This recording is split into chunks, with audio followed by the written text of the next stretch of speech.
દીપડા લગ્નમાં એ પૂજા આપણે જીન્સ પહેરવા છે.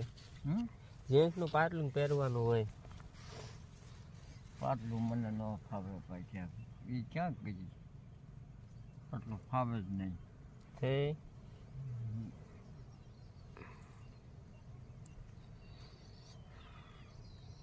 એ કડિયું સીવવાનું છે સારું. બસ ફોટા પાડવા છે. ફોટા પાડવા છે? હા એ પાડવી ફોટા. આપણે ગઢાબા પણ ફોટો પાડ્યો છે લોકોને કરી? નહીં હો. હે? ના ના.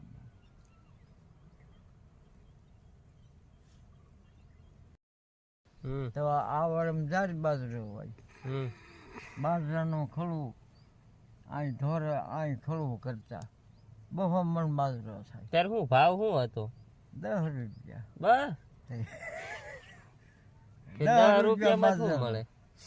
અને કપાનો ભાવ 25 રૂપિયા લ્યો, એટલે ડબલ ભાવ. પછી તો તમે શું વાવતા હતા? કહું છું ને આ વાડમાં કપા તો એક વર્ષ પછી આમાં વાવી કપા નીમડે ઠેજ પાળા સુધી. તો આમાં જાજુ પડું હતું 12 વીઘા 12.5 વીઘા. આમાં કપા થાય 2-3 પાણ પાઈ મૂલ બહુ મણ કપા થાય 25 રૂપિયા ભાવ આવે. એટલે ખર્ચો બહુ વધી ગયો. અને આ વેકરાની થેલી 60 રૂપિયામાં આવી ગઈ. બસ 60 રૂપિયામાં 50 રૂપિયામાં 40 રૂપિયામાં જેવું લેવું હોય એવું લ્યો. રોકડે નહીં મંડળીમાં જ લેતો. મંડળીમાં છે 2.5 મણની થેલી ઈરીને આ મૂકી દઉં ખંભા માથે. એમ ઉપાડે નીમડો ક્યાં છે ના મૂક્યો મંડળીમાં ઉપાડે ના ક્યાં સાયકલે હતી.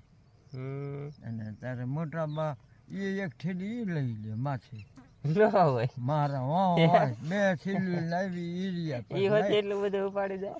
ઉપાડતી હતી ક્યાં કાંઈ હતું. એક થેલી હતું કઈ ગાર્ડન જોડે ના જવાય. ગાર્ડન ઠંડા તો હોય પણ ઠંડા ન હેરાન કરાય. એટલે 2 થેલી શું ના 2 જણા આવી 2 થેલી લઈ આવી જે લેવું હોય તે. આ મકાન ના જાય તમે હાથે કાઢી લઈ જઈએ ટૂંકલી ન હોય એ ને પેલા ભૂખ મારેલા ભાઈ આમ જ્યાં ખબર લઈ ત્યાં ખખડ્યો થાય ત્યાં રહી જાય. પછી કે તમે હાથે કાઢી લ્યો. બધાને ભૂખ ન મારેલા હોય ને પછી બપોર બહુ આવી ગઈ. આપણો 5મા ભાગ હતો અને ભીમબાપુને 1.5 ભાગ.